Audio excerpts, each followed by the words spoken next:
ये आकाशवाणी है। प्रस्तुत है कार्यक्रम सुर्खियों में। इसके अंतर्गत सुनिए राष्ट्रीय सिकल सेल उन्मूलन मिशन 2047 पर चर्चा।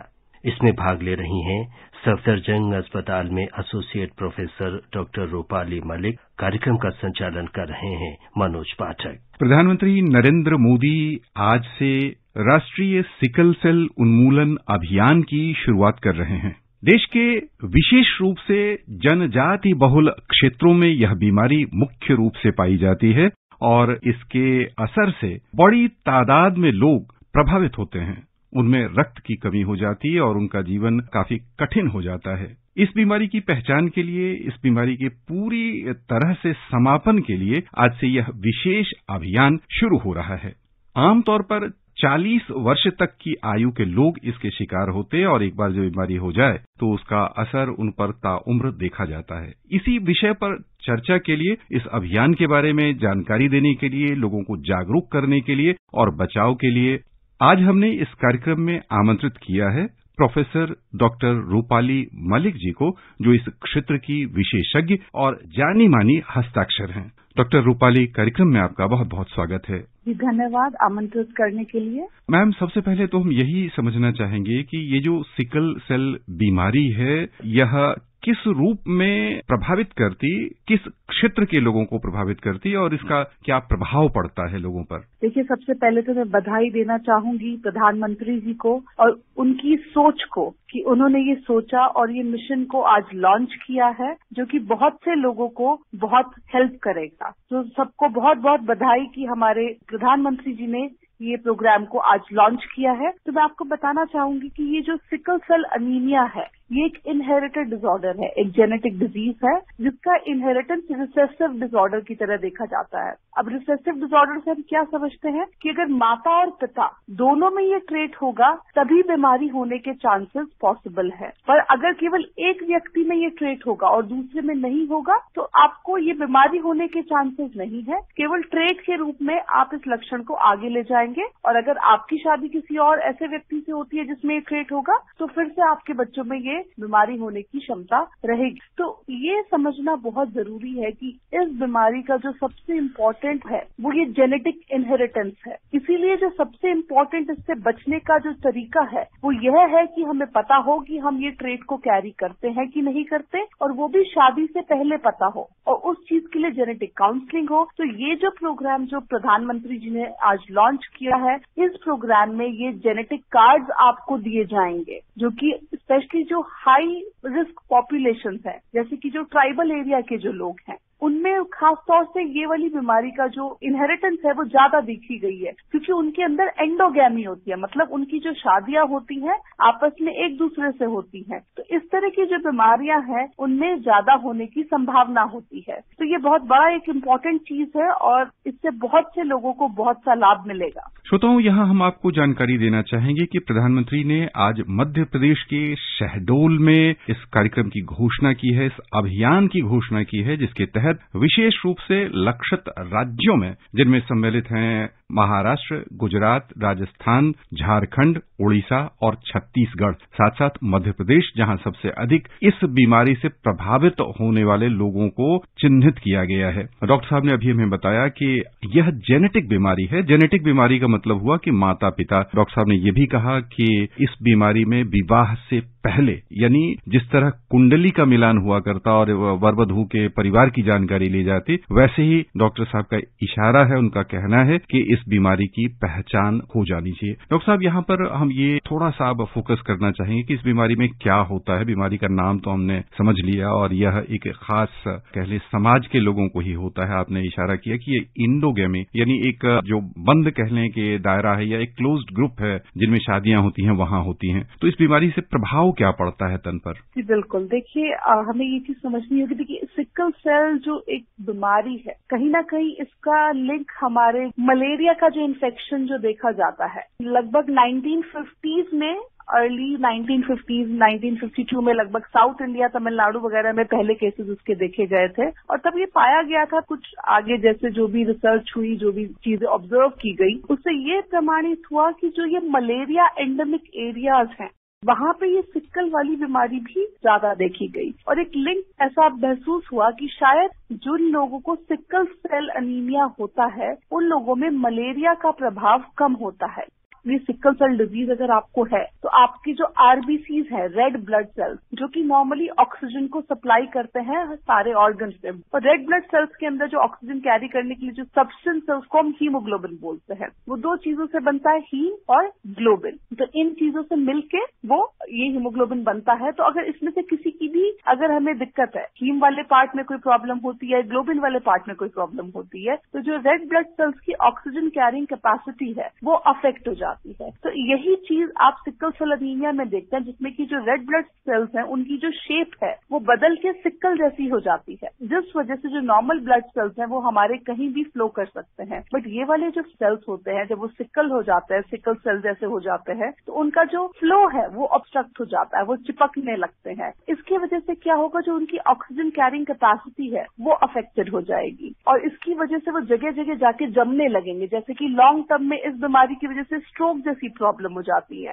चेस्ट में इन्फेक्शंस होते हैं, हाथ पैरों में नसें ऑक्लूड होने लगती हैं, हैंड एंड फुट में सूजन आने लगती है। ये जो तकलीफें हैं ये शेप के ऑल्टरेशन की वजह से होती हैं। फिर ये जो ऑल्टर्ड आरबीसीज हैं ये स्प्लीन में जाके इकट्ठा होते हैं, क्योंकि स्प्लीन एक ऐसा सेल है जो भी ऑल्टर्ड ठीक आरबीसीज नहीं लगता है वो उनको ब्रेक डाउन कर देता है। अब उसका ब्रेक डाउन वहां होगा तो उससे स्प्लीन आपकी बढ़ जाएगी, तिल्ली बढ़ जाएगी। तो ये ब्रेक डाउन होगा तो जो हीम और ग्लोबिन अलग अलग होंगे, फिर हीम मेटाबोलाइज होगा तो उससे बिलिरुबिन बनेगा, उससे जॉन्डिस जैसी शिकायत हो जाएगी। तो ये सारी शिकायतें, अनीमिया होना, पीलिया होना, साथ में तिल्ली बढ़ जाना, बाकी सांस की दिक्कत होना, बार बार निमोनिया जैसी शिकायत होना, आगे जाके स्ट्रोक जैसी, लकवा जैसा, हाथ पैरों में सूजन होना, इस तरह के बहुत सारे गंभीर लक्षण इस बीमारी में देखे जा सकते हैं। श्रोताओं, यहाँ पर डॉक्टर साहब ने स्पष्ट रूप से कहा कि ये जेनेटिक बीमारी है, यानी आनुवंशिकता के कारण उत्पन्न होने वाली बीमारी है जो एक पीढ़ी से दूसरी पीढ़ी में जाती है और इसमें रक्त कण, विशेष रूप से जो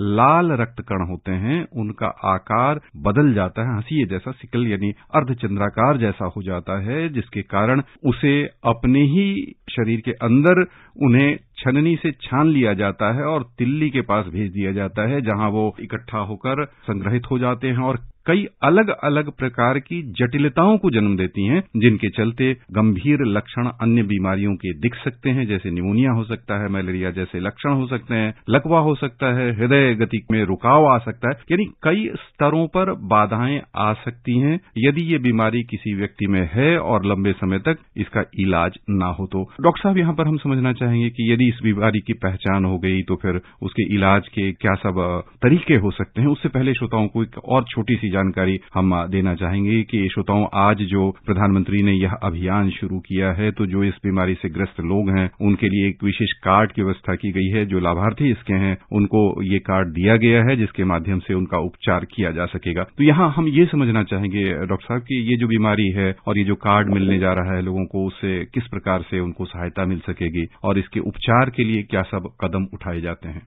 देखिए, सबसे पहले हमें ये समझना होगा ये एक जेनेटिक डिसऑर्डर है जिसका कि उपचार बहुत ही लिमिटेड तरीके से अवेलेबल है। तो इसीलिए prevention is better than cure. तो हम अगर इसको पहले से ही इसकी रोकथाम कर पाए वो ज्यादा बेहतर है रादर देन हम इसका इलाज कर पाए, क्योंकि इलाज करने के लिए बहुत ही कम ऑप्शंस हमारे पास अवेलेबल हैं। कुछ लिमिटेड दवाइयां हैं, हाइड्रोक्सी यूरिया वगैरह, जो कुछ लिमिटेड लोगों की मदद कर पाती हैं। इसलिए ये बहुत जरूरी है कि हम कोशिश करें कि ये बीमारी हमारे आगे आने वाली नस्लों को ना हो। और इसके लिए सबसे इम्पोर्टेंट है कि हम एक स्क्रीनिंग करें, न्यूबॉर्न स्क्रीनिंग। 2006-07 से ऑलरेडी यूएस में रूटीनली जितने भी नवजात शिशु होते हैं उनकी स्क्रीनिंग की जाती है सिक्कल सेल एनीमिया ट्रेट के लिए। तो ऐसे ही, और हमारे प्रधानमंत्री जो है, मैं उनको बहुत बहुत मुबारक देना चाहूंगी। सर जब गुजरात के सीएम रहे हैं उस समय भी उन्होंने सिक्कल सेल डिजीज के लिए गुजरात प्रदेश में 2006 में sickle cell anaemia control programme launch किया था, जो कि वहां के 14 ट्राइबल डिस्ट्रिक्ट में एक्सपैंड किया गया था। तो वहीं से आई थिंक इस चीज की शुरुआत हुई है और ये बहुत बड़ा और इम्पोर्टेंट इनिशिएटिव है। और सबसे इम्पोर्टेंट जो कदम इसमें होगा वो न्यूबॉर्न स्क्रीनिंग का ही होगा। तो ये ब्लड टेस्ट के द्वारा जितने भी नवजात शिशु होंगे सबकी स्क्रीनिंग की जाएगी और सबको कार्ड दिए जाएंगे। जैसे कि जो ट्राइबल एरियाज हैं उसमें 2 तरह के कार्ड दिए जाएंगे। येलो कार्ड दिए जाएंगे, अगर 2 लोगों को येलो कार्ड मिले मतलब उन दोनों में वो ट्रेट है, उनको शादी अवॉइड करनी चाहिए। तो ये बहुत इंपॉर्टेंट है। वो जो लेमैन लोग हैं उनके लिए बहुत ईजी हो जाएगा कि उनको कलर कोडेड कार्ड्स मिलेंगे। ठीक है, तो अगर आप दोनों लोगों के पास येलो कार्ड है तो आप अवॉइड करें शादी करना। तो ये बहुत सिंपल तरीका होगा जिससे कि आगे जाके आगे की नस्लों में हमें ये बीमारी नहीं देखने के लिए मिलेगी, जो कि हमारे प्रधानमंत्री का विजन है कि 2047 तक हम इस चीज को इरेडिकेट या एलिमिनेट करें। श्रोताओं, एक बहुत ही महत्वपूर्ण जानकारी आप तक पहुंच रही है। विशेष रूप से यदि आप अनुसूचित जनजाति समाज के सदस्य हैं तो ध्यान दें, और यदि आपके इर्द गिर्द उस समाज के अंग तो नहीं है लेकिन आप परिचित हैं उनके इस समाज के लोगों से, तो उन्हें इस कार्यक्रम के बारे में जानकारी दें। ये ऐसी बीमारी है जिसके इलाज के लिए उपाय कम हैं, लेकिन इस बीमारी को पूरी तरह हटाया जा सकता है हमारे आपके देश से, आपसी प्रयास से। और हम लोग मिलकर जो अनुसूचित जनजाति के सदस्य हैं, आदिवासी समाज के लोग हैं, और देश के 17 राज्यों के 278 जिलों में जिनकी संख्या अधिक पाई गई है, वहां यह अभियान विशेष रूप से चलेगा। 2047 तक यह अभियान चलकर अपने पूर्णता पर पहुंचे, और जिस तरह हमने पोलियो पर विजय प्राप्त किया उसी तरह इस सिकल सेल एनीमिया पर हम विजय प्राप्त कर सकें, उस दिशा में एक राष्ट्रीय अभियान की आज प्रधानमंत्री ने शुरुआत की है। यहाँ ध्यान ये रखना है कि पहली चीज जांच करनी है, नवजात शिशु की जांच होगी, कार्ड दिया जाएगा, रेड और येलो कार्ड, और विवाह के समय विशेष रूप से ये ध्यान देना है जो संभावित पति पत्नी हो सकते हैं उन दोनों में ये बीमारी ना हो, और जो नवजात शिशु हैं उनकी पहचान हो जाएगी आरंभ से ही ब्लड टेस्ट के माध्यम से, तो ये सुनिश्चित किया जा सकेगा।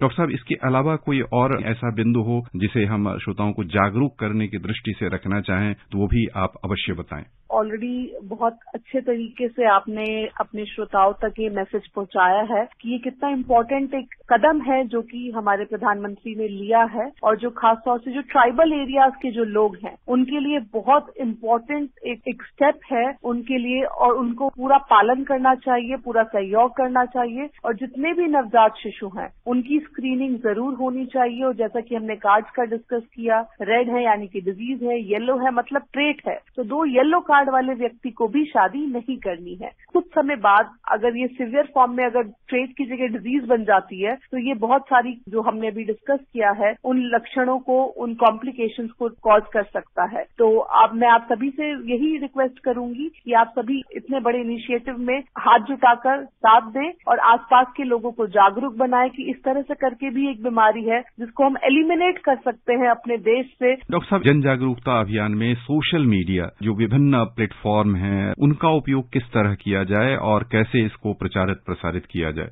जी बिल्कुल, देखिए ये बहुत इम्पोर्टेंट है, खासतौर से जो आजकल की जो यंग जनरेशन है भी शादी करनी है, अगर वो शादी से पहले अपना जेनेटिक टेस्ट करा के इस चीज को आगे कर सकते हैं। ये प्री मैरिज जेनेटिक काउंसलिंग है, ये बहुत ही एक इम्पोर्टेंट चीज है जिसे हमें यंगस्टर्स तक पहुंचाना है। जैसे कि आपने कहा था कुंडली मिलाना, शादी के लिए कुंडली के अलावा मेडिकल कुंडली मिलाना उससे ज्यादा इम्पोर्टेंट है। तो ये सोशल मीडिया एक बहुत इम्पोर्टेंट प्लेटफॉर्म है, रेडियो के द्वारा, टीवी में एड्स के द्वारा, सोशल मीडिया पे ट्विटर है, फेसबुक है, इन सभी के द्वारा हमें जितना हो सके अपने आसपास के यंगस्टर लोगों को खास तौर से ये मैसेज जरूर देना चाहिए कि शादी से पहले अगर पॉसिबल है तो सभी लोग अपने जेनेटिक टेस्ट कराएं, ताकि केवल सिकल सेल एनीमिया, थैलेसीमिया और बहुत सी अन्य इस तरह की बीमारी है जिनको हम जेनेटिक टेस्ट करके हम जान सकते हैं जिनके बारे में, और पॉसिबली अगर दोनों लोगों में है तो हम अवॉइड करें शादी करना ऐसे किसी भी संभावित व्यक्ति से। श्रोताओं, अभी हमारे साथ चर्चा कर रही थी प्रोफेसर डॉक्टर रूपाली मलिक। आप सभी की ओर से हम डॉक्टर साहिबा को बहुत बहुत धन्यवाद देना चाहेंगे। मैम, आपने बहुत उपयोगी और सार्थक जानकारियां हमें दी हैं, आपका बहुत बहुत आभार। धन्यवाद। अभी आप सुन रहे थे राष्ट्रीय सिकल सेल उन्मूलन मिशन 2047 पर चर्चा। इसमें भाग ले रही थीं सफदरजंग अस्पताल में associate professor doctor Rupali Malik और कार्यक्रम का संचालन कर रहे थे मनोज पाठक। ये कार्यक्रम आकाशवाणी के समाचार सेवा प्रभाग द्वारा प्रस्तुत किया गया। इसे आप हमारे mobile app news on AIR और YouTube channel news on AIR official पर भी सुन सकते हैं। इस कार्यक्रम के संबंध में अपनी प्रतिक्रिया आप हमें ईमेल या व्हाट्सएप के माध्यम से भेज सकते हैं। ईमेल का पता है airnsttalks@gmail.com और व्हाट्सएप नंबर है 9289094044।